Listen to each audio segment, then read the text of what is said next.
A Pod of Tea podcast, your go-to place for tea and chats. I'm your host Emma, and today I am on my lonesome.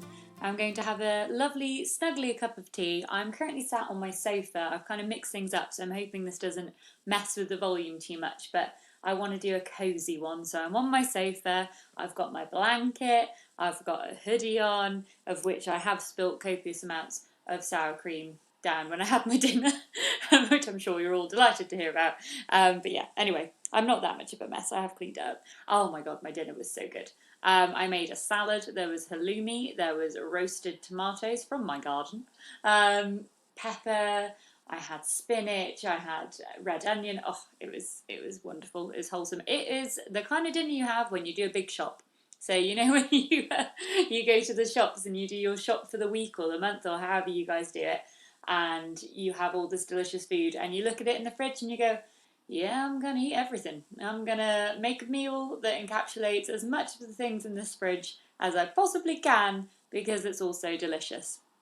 And also today I have got, on the delicious note, a red bush tea. So I call it red bush, which tends to be the British way. I think how to pronounce it. It's a South African tea, and it's spelled kind of like Rooibos.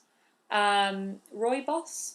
But yeah, I've always called it red bush, and people I know who I've spoken to call it red bush, which I think is the translation. So it must come from some kind of red bush type plant. And it is quite red in colour. So I have today foregone the teapot because of the cosy feels. I've just got the gigantic Happiness is Tea and Cake mug. And I just thought, well, I'll just do that because it is just me tonight. So I'll just have this huge cup. So grab a huge mug and we can sit and have a chat and discuss this red bush tea. I'm going to have a little smell. Oh, it's so nice. Red bush tea is a really unique smelling tea. If you haven't had it, go get one and see what you think. It is one of those things where it's I'd say quite a strong flavour, quite a strong smell, and it's very much of its own thing. You get a lot of like different teas that taste like something else. Like even my favourite Earl Grey is, the delightful Bogomon. And you get like tea with lemon in, you get tea with all sorts of flavours in. You can get, peppermint tea tastes like a peppermint plant, which you get in lots of other things. So you'd get that in a sweet, like with a chocolate or something like that, or in, mint sauce for a Sunday dinner. Red bush tea, I don't have any other connotation for it other than it being red bush tea. It's not like an orange where you have an orange and then you have orange juice and you have orange cake and you have an orange sweet, or I clearly like sugar. Although you're not really going to have a savoury orange. Tell me if you do. So red bush tea is very much its own thing, and it's something that I seem to have had in phases. I go through a bit of a phase where I drink quite a lot of it, and then I don't for ages, and I don't think I've drunk it for like almost a year or so, and then I realised I sorted the tea cupboard out. I'm sure Jack is very pleased. We still are at a cupboard, we don't need a shed for the tea. And I was going through and I was like, oh my gosh, yeah, that tea and that tea that I had. And I had a little box of red bush tea. It is the English tea shop tea, which you can get I've bought it for my friend once, a really nice selection pack. It makes for a really good gift. You get all these tiny boxes of tea, and I feel like there's something like quite a few people have had. A colleague at work brought in some boxes from it that they'd found and sort of ferreted away. You get those gifts at Christmas, don't you? The ones that you are really nice, but you kind of don't remember them, and they go somewhere, and then you find them later, and you're like, shortbread, please still be in date. So look at, oh God, in dateness. Is this in date? It's in date! Everyone, give a cheer. This tea is in date. It goes out of date in 2020, and we are in 2019, my friends. So all is well there. So I'm back on the red bush tea train. I had a couple the other day, and I was like, oh, so good. There's no caffeine, so that, I've talked about caffeine quite a lot on this podcast. It's something that I've, for some reason, gotten very aware of recently. I think mostly because I do go through phases of drinking an awful lot of it. So this ticks the box of not having caffeine in, so you can have a nice warm tea feeling from something without caffeine. And it's a bit lighter, so you can put milk in it. I have red bush tea black, so I have all red. I have it as it is. I don't put anything else in it. But you can put in milk. I have had it with milk before and it was very nice. I just prefer it without. You could treat it like any kind of black tea, really. You could have, I mean, it's not a black tea, but you could treat it like black tea. So you could put in honey, you could put in lemon, sugar if you've got a sweet tooth, and it would all be really, really nice. But it's quite a nice tea to just have as is. So it's brewed really nicely here. I've left the tea bag in the mug, so I'm just going to decant that to another cup. There she goes. And then bring this mug over. So let's have another smell. Oh yeah. Okay, from holding the mug, too hot. I will burn my mouth on the podcast, so I'm not going to drink it just yet. But I'm really excited to. Really, really excited to. Viva la Redbush. I need to go out and buy a box of Redbush tea to make up for the fact that I'm now drinking the last of this little box that I found. So it's meant to have lots of benefits as well, the Redbush tea. Anti-inflammatory, it's meant to be good for that. It's meant to be, let's have a little look at what else. I know, like, I've known people when they felt a little bit poorly to have this tea a lot. Yes, certainly, like if you've got tummy aches, so similar to if you have a ginger tea or a peppermint tea, if your tummy's feeling a bit like it needs a little bit of love. So yeah, South African tea. Called red. I'm on Wikipedia, guys. That's where we're at right now. And yeah, known as Redbush tea predominantly in Great Britain. So that's why I call it Redbush tea. Whoever introduced me to this tea called it that, and it's stuck. And it has been one of those things where I've looked at the box multiple times and gone, it doesn't look like how you spell Redbush, but okay. But yes, it's because that is the actual name of the tea, and Redbush is a translation.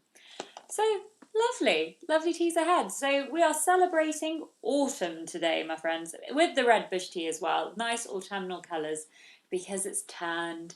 We've gone out of the last bits of summer. There's a little hurrah of summer. I was in Bristol last weekend with my friend Charlie, and we had a last little flurry of summer. We did a walk. There's a walk in Bristol that you can do along an old railway path, and you can go from Bristol to Bath. You would probably want to go on a bicycle. There was quite a funny moment where Charlie was like, and then we'll walk to Bath, and then if we're tired, we can get a train back. And I was like, Charlie, that is a 15-mile track you're talking about. I don't think we're walking to Bath. We walked instead to a little old train station where there was a toilet like the TARDIS from Doctor Who. And I was very excited by that. And it was like all themed, like I was inside, I was like, this is not good as it was the only toilet that I could see. And it would create quite a queue, I think, because there's all sorts of little things that you could read on the inside. So either create a queue or have people be very suspicious about why you're spending so long in the toilet. Anyway, I digress. TARDIS toilet was very, very cool. And yeah, it's the last, I was rocking around in just a t-shirt, and it was really nice. And then I've come back to Norfolk and it's gone chilly. I've been rained on a lot. I work outside a reasonable amount, and it's, the kind of year where my face tends to go. So if I've been out in the cold and then I come into the warm, my face goes really red. I mean, I go red at a lot of things. I'm one of those people that just generally, you look at me funny and I'm like, whoa, I blush. But yeah, I kind of, if I've been out in the cold, I come into the warm and I get that like really hot face feeling, and it makes me want to nap, which makes me kind of think maybe I should hibernate. Maybe I should just try hibernating one year. But I love the colder climb. I love the winter. I'm naturally very warm, and I find it a lot easier to get myself really warm than to cool down as you need to in the summer. In the summer, I'm good if I don't have to do anything. If I can just lounge in my hammock. Oh, my hammock. That I'm going to miss over winter. I bought a hammock this year and I love it so. I would just lounge in my hammock all day, listening to the birds, and I'd be quite happy. Or go to the beach and swim. I love swimming in the sea. Love it, love it, love it. But wintertime, it's more my jam. It is more my jam. So I've got my blanket and we're feeling cozy for the autumn times. I'm hoping the autumn times are going to bring a new, change of season, a new revitalizing feeling towards being creative. So I've talked about being creative before on this podcast, and we're back into that jam. And I'm trying to make some more little changes to try and feel a bit more productive. It's a really catch-22 type thing because you want to relax. You've been at work or you've had a hard day and you want to relax. But at the same time, I don't feel like the quality of relaxation that I have is as good if I haven't then done like a little something to better myself, be it yoga or the effort of drawing a bath, like something as relax. Even that, sometimes you come in, it's like, oh, I could draw a bath, or I could just sit and not and just chill out. And actually, that tends to be more detrimental. And the same thing is to be said with being creative. I find that I feel a lot better within myself once I've done it, but it's the effort of actually doing it, of like getting myself going. So Jack and me were discussing this, and he set me a challenge. So I read a lot. I read a lot of books. I always have a book on the go. Predominantly fantasy books, but I read a lot of other books as well. But yeah, and especially when I get to, now this is the issue with fantasy books. They tend to be in a series, and not a short series at that. Each book tends to be very large, and then as soon as I get hooked on a series, it's really hard to stop. And I've recently discovered Robin Hobb. I read her Farsi trilogy already. That was like a few months ago. And then a friend of mine went to a charity shop and found the ship, the ones about all the ships, if you've read them. They're about ships that are made out of a type of wood called wizard wood, and they quicken, and then the ships are alive. So they've all got personalities, and then, there's so many things unfolding, which if you haven't read them, I don't want to spoil it for you, but it's got... Is this a spoiler? I don't think so. You don't really find out till the second book, but I think it's like, if you're into this as I am, it would make you want to read it. There's some dragons. We got some dragons going on, and I just like dragons. I think dragons for me are what unicorns are for a lot of people at the moment. It's that feeling of childhood and just excitement and kind of, reverting back to that kind of childlike feeling. With dragons, I just find them very mystical and fantastical and wonderful, and I would like to meet one, please. If you happen to know a dragon, send them my way. Blame Anne McCaffrey. I read them. I read a lot of Anne McCaffrey books. I think I mentioned them in the last podcast. I read Anne McCaffrey books in the formative years, and decided that one day I need to find a dragon and fly. So, so I've read like the second book of the ship one. I've got one more to go, and I would get up. Usually, my routine will be to wake up in the morning. Well, I've been trying to do yoga in the morning recently, but if I don't do that, I read. I have to do something before I go to work. Jack set me the challenge of treating. So I'm writing a book. Should probably have said that before the ramble about everyone else's books, but I'm writing a book, so this is a big challenge at the moment, and I've been writing this book for years, and by writing I mean I started the book and then decided that I started the book completely in the wrong time, and I need to start the book thousands of years earlier from when I started the book, so I did that. And then I started writing the book again, and then I decided, no, it's terrible, I don't like it, so then I stopped, and now this is the third iteration. So it's all set in the same world with the same kind of like laws and everything, but I've just sort of danced around the characters a bit and danced around the time frame because, as you do, and deciding which is the best one. So now I've landed on this time frame, these characters, and I'm trying to stick with it. And I just need to decided in my head, I need to write a full draft. And if I can get one done, if I can get from start to finish, I can then go back and edit and be critical. But I think right now it's very important to let that inner saboteur that tells you everything you write is awful and no one's ever going to find it entertaining. The kind of, I don't like to be a negative person, but I'd be lying if I didn't say that I get those, confidence hits quite often where I go, oh, actually, maybe you're not very good.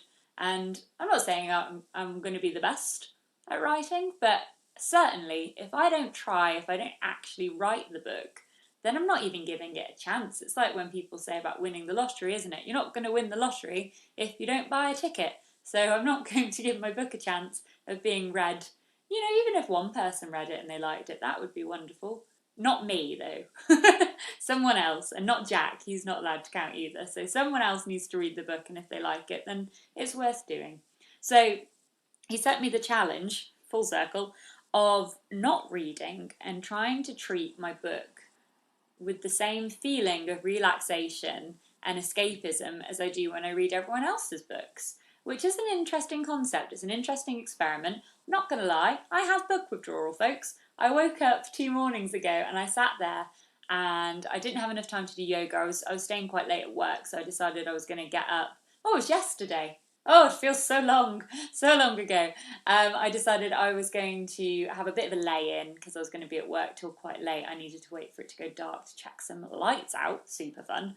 And I woke up and I made my tea and I got back into bed and I was left with my own thoughts.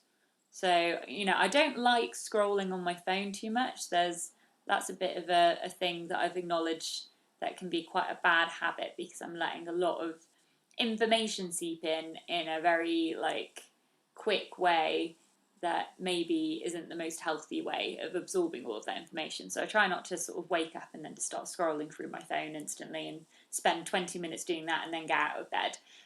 So what I stopped doing was doing that, and instead I was reading. So now I couldn't read, I didn't want to scroll through my phone, I just had to sit there with my cup of tea, very much enjoying the tea, and I was sort of left with my thoughts. And I felt really lost. I wasn't sure what to do with myself. I felt like I wasn't using that time properly, and I also didn't feel like there was enough time to pick up my book and start writing that.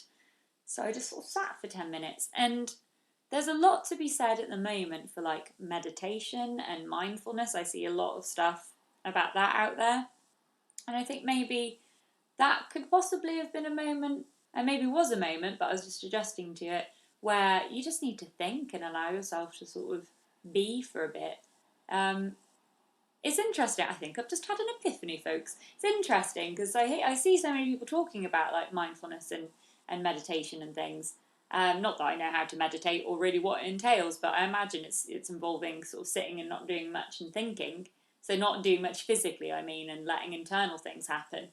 Perhaps, and I've kind of looked at it before and gone, oh, why do you need to? I think all the time. I, drive my car and I sit there and I think, but I've got music on, and I'm like, oh yeah, but then I, sit on the sofa, but maybe the television's on, or maybe something else is engaging me. There is very few moments in the day where you just sit and you don't really do anything other than allow your mind to think. Aside from, I guess, when you start to fall asleep. So maybe I was thinking along those lines. But even then, when you start to fall asleep, it's a different way of thinking, isn't it? You're trying to let go of being conscious. You're trying to let go of being thoughtful.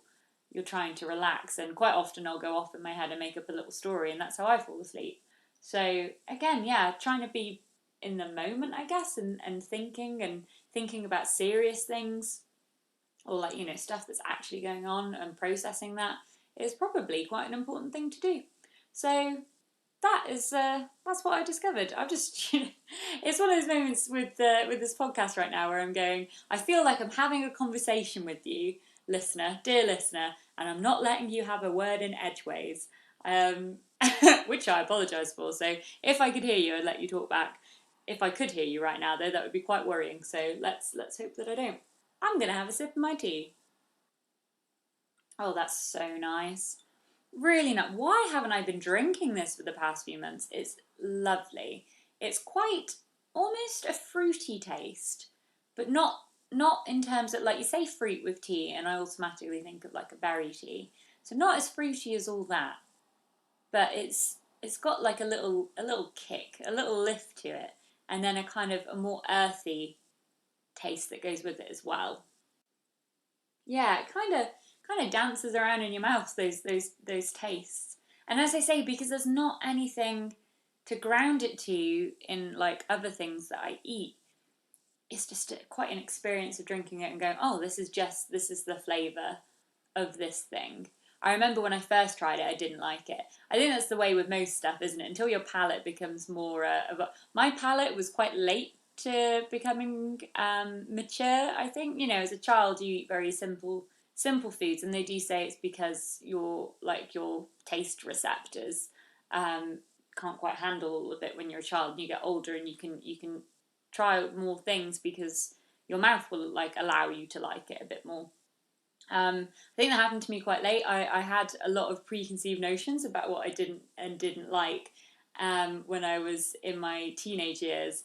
And then I grew up, sort of hit like the 20s, and I was like, oh, maybe I should test this. Maybe I should actually try the broccoli before I say that I don't like the broccoli. And now I'm going to be honest, I don't think there's really much that I don't like. Olives, I remember Can you remember the first time that you liked an olive? Did you eat an olive and go, delicious? Or did you eat an olive and go, what is that? I remember because they look like a grape. They kind of are the size of a grape. And then you eat it, nothing like a grape. Nothing like a grape at all. And it was one of those, I remember olives being something where I was like, no, I don't like them. But then they're always there, aren't they? You go to a restaurant, you go round someone's house, every now and then an olive appears, and you go, oh, maybe this time. Because everyone raves about them. Maybe today's the day that we'll like an olive. And I can't even remember the transition between me wanting to like olives and actually liking olives. And I can tell you now for sure, I adore olives. Olives are delicious. They're so nice. So similar with this tea, there was a transformative moment where I was like, actually, I really do like red bush tea. Oh, this is a giant mug. This is a huge mug of tea. Did you ever watch Friends? And do you remember the mugs that were in there? I remember my big sister, when she moved out, she got mugs, well, teacup. I guess technically, they're a teacup. Just a really large one, and she got some just like it, and I thought they were ever so cool. And now I'm living the dream with this giant mug just here. I'm going to, I really do need to get things into gear and do some videos for you guys soon so you can see some of my teaware. I love teapots. I think they're adorable. I'm not a crazy teapot lady yet, but I'm close. Like, I have more teapots than I think an average person has teapots. But I definitely, some of them warrant a video. I'm looking at one now. I've got it on one of my shelves, and it's a Midsummer Night's Dream one. I've never used it for tea. This is oh goodness, yeah. It's visions of the future, isn't it? This is a purely decorative teapot because it is so beautiful. I don't want to put tea in it. Just in case, it can't fulfill its life destiny, I'm afraid, teapot up there. But yeah, it's got the scene when Titania is in love with Bottom when he's been turned into a donkey in Midsummer Night's Dream on the front of it. Midsummer Night's Dream is my favourite Shakespeare play, by far.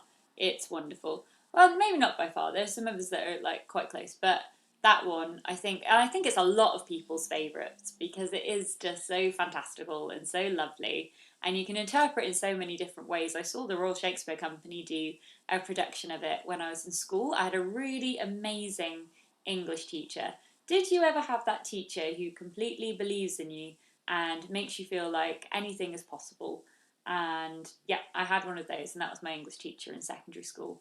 And she would take us on trips to see the Royal Shakespeare Company. She took us twice. In fact, I think, Geek Emma coming out here, I think actually she took a certain year group every year, and me being me, wrangled my way onto the next trip so I could go again. So I saw Romeo and Juliet, and I saw Midsummer's Night's Dream. That was a fun noise. And they did it kind of like almost gothic with the fairies, which was nice. And they had this, and I don't know what the trick was, but they had this huge, what was like a mirror. It felt like a projection trick, but perhaps like a more Victorian projection trick where there wasn't actually cameras involved, but there was like mirrors to reflect Oberon's face up into this big, huge disc. And it was incredible. It was really good. But yeah, so that is the scene depicted on that teapot. So I'll have to show everyone my crockery soon, I think. So interestingly, on the box, it does say that you can ice this tea as well. I've seen this on a few different teas at the moment that it says, oh, this is the option to ice the tea.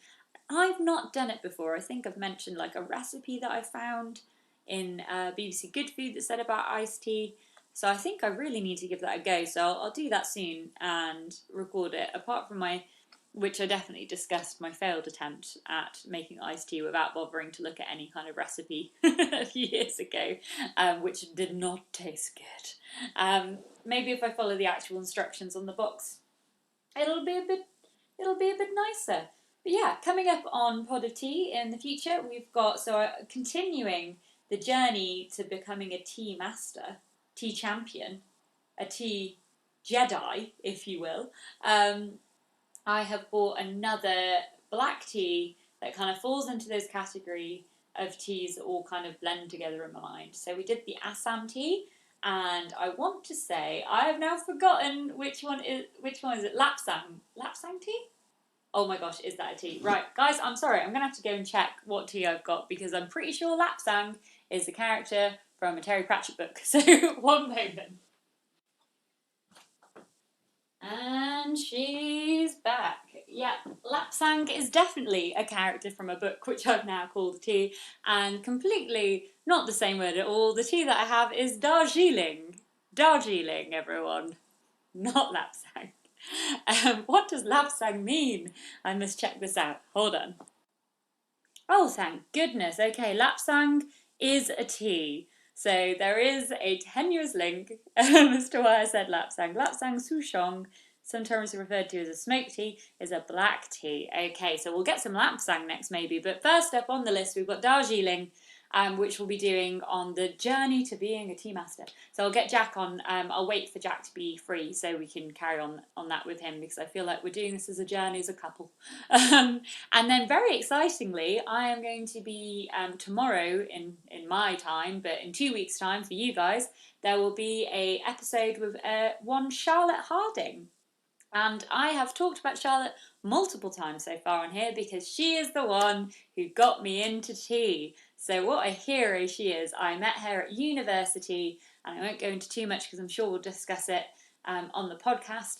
But Charlotte offered me my first cup of tea, and I took that tea. And it is all history from there. Charlotte is wonderful. She is a composer, and a very good composer at that. So we've got lots of interesting things to talk about. Similar, it will be more similar to the episode I did with Mike Tharm, who, by the way, Jack showed me a clip of his animation that he has. I don't know if it's like a bit of a test or like just a section of it that he's got done, and it's amazing. So I need to make sure I retweet that on the Pod of Tea Twitter account. I'm going to be honest, I've been a bit lax on the social medias. I'm not that good at it. This is why I could never get into marketing. I'm not too good at keeping up with it. I have little bursts where I get really excited, I like tea hour. Every Tuesday it comes to a bit later and I'm like, oh my gosh, I forgot tea hour. If you're someone who's on social media on a Tuesday at I think 7 o'clock, click on the hashtag tea hour and it's just lovely. I must remember to try and do that this week. So I'll try and get a little bit more on my Instagram and my Twitter account for you all. But yes, so we'll have Charlotte Harding coming up, and oh yeah, and so I will retweet and put some bits out of Mike's work if you listen to that episode and you're interested in what he's doing because it looks really really cool. It's combining dinosaurs in space. What more do you want? Yeah, so I'm going to enjoy the rest of my red bush tea. So if you haven't had a red bush tea, I definitely recommend it. The English tea shop version, lovely. It is one of those teas where I kind of like, I'm yet to find a red bush where I go, oh, that is an exemplary red bush tea. They kind of all have tasted the same to me, but I'm pretty sure you can get different variants of quality and things like that. It's not like, you know how you can get, you know, your classic English breakfast tea, not even English breakfast tea, just black tea here in the UK. You can buy, I think, a pack of that for like 24p in Asda. Or it used to be. Who knows with how the prices are going now? But used to, and then you drink that, and then you drink like a really good brand, and you can definitely taste the difference. You could get a taste the difference one from Sainsbury's and compare it, and it's there is a difference there. Whereas with Red Bush, I haven't really noticed a difference in brands, but then again, I haven't had that many different ones. I'll let you know when I get, because as I say, I'm going to have to get a box so I can, this is the kind of tea you could have as you would your regular, whatever your go-to tea is, this can add into that ensemble. You can just be chilling out, or you can be at work, or whatever, and if you want just a cup of tea, this is a great option if you want something that's a bit lighter, that maybe you don't want to have milk in, and certainly if you don't want to have caffeine. So, viva la Red Bush! Thank you for listening, everyone, and please do tune in next week because it's going next fortnight, because it is going to be a really fun episode with one Charlotte Harding. So until then, everyone, toodaloo, goodbye.